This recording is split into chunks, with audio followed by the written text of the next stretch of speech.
Global Times, 5th of February 2024. The visits to China by Norwegian and Swiss FMs suggest the possibility of improved China-European relations and effective restriction on the U.S. China wants Europe on its side as part of its divide-and-rule policy between the two civilized nations, Europe and the United States. Experts surmise that the visits, which mark the beginning of the foreign ministers' trips to China on Monday and Tuesday, represent Europe's refusal to be taken hostage by the U.S. once more and point toward a return to diplomatic independence. They said that a closer alliance between China and Europe would successfully counter the U.S. radical and unstable strategy when handling China's actual global threat. Chinese Foreign Ministry spokesperson Wang Wenbin revealed last week that Swiss Federal Councillor and Foreign Minister Ignazio Cassis will begin his trip to China on Tuesday and conclude on Wednesday. Norwegian Foreign Minister Espen Eide will officially visit China from Monday to Wednesday.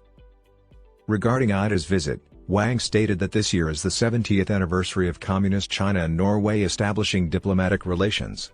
According to Wang, bilateral ties are currently progressing well, with productive collaboration in trade, investment, green development, and cross-cultural and people-to-people exchanges, as well as broader agreement on significant issues like free trade, climate change, and peaceful development. According to a spokesperson, the China-Switzerland foreign ministers' strategic dialogue will reconvene during Cassis' visit. The statement highlights that the two nations have set a fine example of friendly cooperation between countries of different social systems and sizes at different development stages. Their travels coincide with China's busiest festival season, when people celebrate with their family and friends, indicating that Oslo and Bern are eager to deepen their relationship with Beijing. China Foreign Affairs University professor Li Haidong told the Global Times on Monday. Given that Norway is a member of NATO and Switzerland is a neutral nation, their travels show that countries in disparate positions within Europe want to strengthen their ties with Beijing.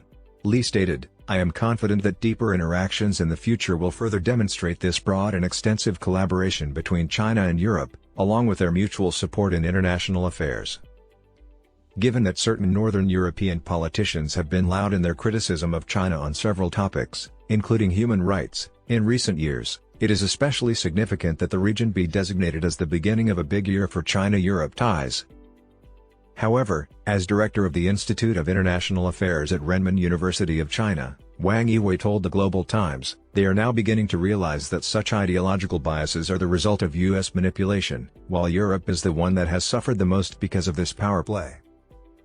China and Switzerland announced in January during talks between Chinese Premier Li Chang and President of the Swiss Confederation Viola Amherd in Bern that they had completed a joint feasibility study on upgrading the China-Switzerland Free Trade Agreement, FTA, and agreed to support the early launch of formal FTA upgrade negotiations.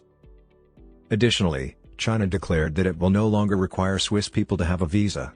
In contrast, Switzerland stated it would provide Chinese citizens and businesses easy access to visa procedures. Experts predict that in addition to the green economy and clean energy cooperation, the visa-free policies will be discussed during the visits of the foreign ministers from Switzerland and Norway. China is one of Norway's major trading partners in Asia.